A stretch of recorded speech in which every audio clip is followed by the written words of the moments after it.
Welcome back again lecture number 12। जैसा कि आपको पता है लेक्चर नंबर 11 जहां से हमने एक्सरसाइज शुरू करी थी पार्ट 1, वो वाली वीडियो जरूर से देख लेना, ज्यादा इंपॉर्टेंट है। उसके बाद आज हम लोग एक्सरसाइज 2.2 का क्वेश्चन नंबर 2 हल करेंगे। कौन सा क्वेश्चन नंबर 2? ठीक है, ऑल राइट। तो क्वेश्चन नंबर 2 है क्या, सबसे पहले मैं बता दूं। क्वेश्चन नंबर 2 ये है कि यदि किसी द्विघात समीकरण के शून्यकों का योग ये है और गुणनफल ये है, क्या क्या कहा मैंने, शून्यकों का योग और गुणनफल क्या है, दिया हुआ है। समझ में आई बात? मतलब कि एक द्विघात समीकरण ऐसा है जिसके कि शून्य निकाले गए होंगे, उसके बाद शून्यकों का योग किया होगा तो इतना आया, शून्यकों का गुणनफल इतना आया, तो हमें वह द्विघात समीकरण बनानी है, जिसके लिए एक वीडियो मैं पहले ही ला चुका हूँ। वो वाली वीडियो भी आप लोग जाकर देख लेना, ऊपर आई बटन पर मैं लिंक डाल दूंगा, वहां से आप लोगों को मिल जाएगी, कोई दिक्कत नहीं है। ठीक है, तो यहाँ पर आते हैं पहला सवाल। तो ये क्या है, शून्यकों का योग, ये क्या है, शून्यकों का गुणनफल। ठीक है, फॉर्मूला क्या हमने बताया था, हमने बताया था कि जो जनरल इक्वेशन होगी वो इस हिसाब से होगी। किस हिसाब से? X square minus alpha plus beta x plus alpha beta, यही होगी।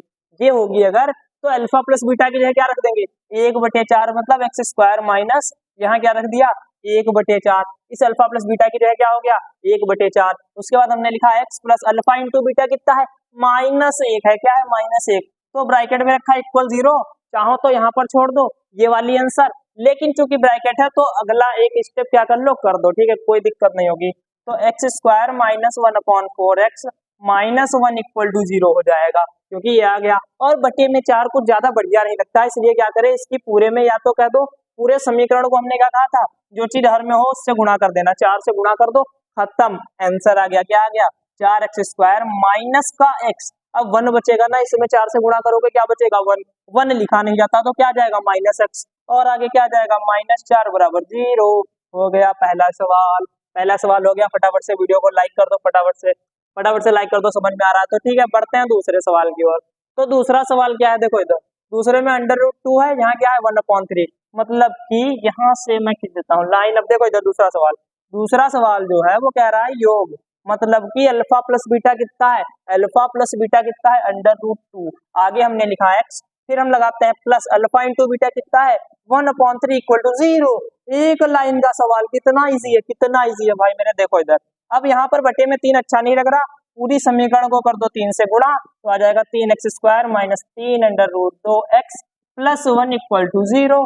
दूसरा सवाल हो गया, यहाँ पर क्या हो गया, पहला सवाल हो गया, दूसरा सवाल हो गया। फटाफट से वीडियो को लाइक कर दो और इसका एक स्क्रीनशॉट ले लो, उसके बाद मैं साथ ही आपको आगे की चीज भी बता रहा हूँ। ठीक है, स्क्रीनशॉट ले लो आप लोग।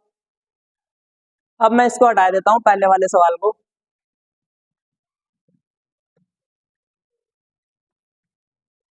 ठीक है, पहला हो गया सवाल, दूसरा हो गया, ये तीसरा सवाल।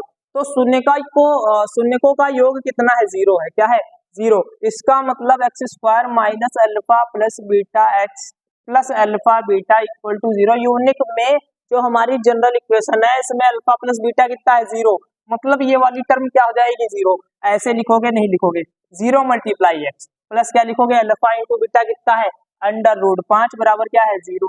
तो भैया ये चीज हो जाएगी 0, क्या आ जाएगा, एक्स स्क्वायर माइनस √5 बराबर 0। तीसरा सवाल हो गया। कौन सा सवाल हो गया, तीसरा सवाल। फटाफट से वीडियो को लाइक कर दो, 3 सवाल हो गए। ठीक है, बहुत आसान। अब दो चौथा सवाल मैं बताऊं ना, मन में करेंगे, क्या करेंगे, मन में। देखो इधर x square minus alpha plus beta कितना है, 1 है, नहीं है, तो एक्स स्क्वायर माइनस क्या होगा, 1 लिखा नहीं जाता, क्या हो जाएगा, x square minus x plus यहाँ पे क्या लिखा है, 1। हो गया सवाल, चौथा सवाल हो गया। क्या आंसर आया, x square minus x plus 1 equal to क्या आ गया, 0। यही तो है ना सवाल। हो गया, नहीं हो गया मन में। पांचवा सवाल देखो भाई, पांचवा सवाल बहुत सरल अभ्यास है। हमने कहा था ना एनसीईआरटी में सवाल बहुत सरल है, इसी के लिए मैंने जो वीडियो लाई थी कॉन्सेप्चुअल क्वेश्चन वाली, जरूर से जाकर देखना। आई बटन पर मैं उसकी भी लिंक दे दूंगा। ठीक है, 2 लिंक मैं दे दूंगा आई बटन पे, दोनों में जाके देख लेना। तो भैया पांचवा सवाल देख लेते हैं। पांचवा क्या है, -1/4, ये क्या है, 1/4, मतलब कि एक्स स्क्वायर माइनस, इसकी जगह क्या रख दूंगा, -1/4x प्लस 1/4 बराबर क्या हो जाएगा, 0। इतना हो गया ना, इतना हो गया अगर, तो एक्स स्क्वायर ये माइनस माइनस क्या हो जाएगा, प्लस का 1/4x, और आगे क्या है 1/4 इक्वल टू क्या है, 0। अब पूरे के बटे में क्या है, सब में क्या है, बटे में 4, बस 4 से कर दो गुणा समीकरण को, सवाल खत्म। कितना आ जाएगा, 4x square plus x plus 1 equal to क्या आ जाएगा, 0। ये हमारा क्या हो जाएगा, आंसर हो जाएगा। ठीक है, फटाफट से यहाँ पर हमारा लास्ट सवाल सिर्फ बचा है। कौन सा सवाल बचा है, छठा सवाल।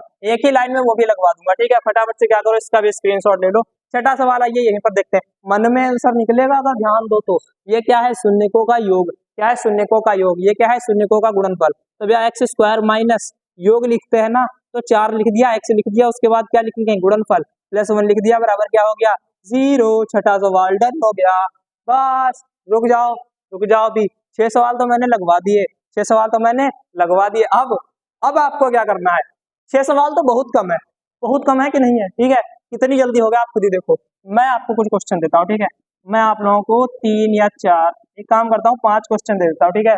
5 क्वेश्चन लगा के देखना, ठीक है, लग जाएंगे, ठीक है। यदि शून्यकों का योगफल इतना है और गुणनफल कितना हो, इतना हो, तो इक्वेशन क्या बनेगी, फटाफट से अगर कर लेना, नीचे वीडियो में कमेंट कर देना क्या बनेगी, ठीक है।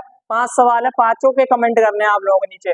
-3/4 है और इधर क्या लिख देता हूँ, √5। थोड़ा सा सवाल को देखूंगा कहाँ तक आप लोगों का लेवल पहुंचा है। 2/√3 इंटू -7, ये मान लेते हैं शून्यकों का है, और भैया -2 है, इधर क्या है, -9। देखिए शून्यकों का योगफल गुणनफल कुछ भी हो सकता है, ऐसा नहीं है समीकरण सिर्फ गिनी चुनी है भैया, व्यापक समीकरण है ना, हम कुछ भी शून्यक से समीकरण बना सकते हैं, शून्यक मान के, समझ में आई बात। ये वाली चीज जो मैं लिख रहा हूँ ये क्या है, अल्फा प्लस बीटा, इधर वाली चीज क्या है, अल्फा इंटू बीटा है, जितनी चीज कॉमा के उधर है वो क्या है, alpha into beta, alpha plus beta. ऐसा मत करने लगना कि इनको जोड़ के फिर उसके बाद समीकरण निकालो। यदि शून्यक दूंगा मैं, क्या दूंगा, शून्यक, तब क्या करोगे, पहले शून्यकों का योगफल निकालोगे, फिर शून्यकों का गुणनफल निकालोगे, और फिर अगले जो सवाल है हमारा, जो इक्वेशन है जनरल इक्वेशन, उसमें यहाँ और यहाँ पर वैल्यू पुट करोगे। मान लो मैं कह देता कि भैया ये हमारे शून्य का क्या है, एक और एक शून्यक है, तो इनको क्या निकालते हैं, एक्स स्क्वायर माइनस 1 + 1, यहाँ क्या लिखता है, 1 + 1, एक्स प्लस 1 इंटू 1 बराबर क्या लिखता है, 0। तो इक्वेशन बनती है एक्स स्क्वायर माइनस 2x + 1 = 0, ये इक्वेशन बनती है। लेकिन यहाँ पर देखो कहाँ पे मैंने बनाई है, पीछे बनाई थी, कोई दिक्कत नहीं है, ठीक है। यहाँ पर क्या है, चौथा सवाल, ये रही इक्वेशन, देखो ना, हुई है नहीं हुई है एक लाइन में, तो देखो कितना बड़ा डिफरेंस है। शून्य की ये नहीं है, लेकिन शून्यकों का योगफल और गुणनफल है, ये क्या है, योगफल और गुणनफल। यहाँ पर मैं आपको क्या दे रहा हूँ, योगफल और गुणनफल। अगर मैं शून्य को दूंगा तो भैया सवाल को ऐसे करना पड़ेगा, ठीक है। नीचे पांचों वो सवाल को क्या करोगे, कमेंट करोगे आप लोग, ठीक है। -5 और 6, ठीक है, ये भी बताना मुझे इसका क्या आंसर आएगा, ठीक है। फटाफट से यहाँ पर अगर आप लोग अभी तक वीडियो में हो, वीडियो को लाइक कर दो, चैनल को सब्सक्राइब कर लो, और अपने फ्रेंड को क्या कर दो, शेयर कर दो। मिलते हैं चैप्टर 3 के साथ, चैप्टर 2 हमारा हो गया है कंप्लीट, ठीक है, क्या, चैप्टर 2 कंप्लीट। इसकी एक समरी वीडियो लेके आ जाऊंगा, समरी वीडियो मतलब कि full chapter tutorial, chapter 2 start to end summary video. और कल से हम लोग स्टार्ट करेंगे कौन सा, चैप्टर 3।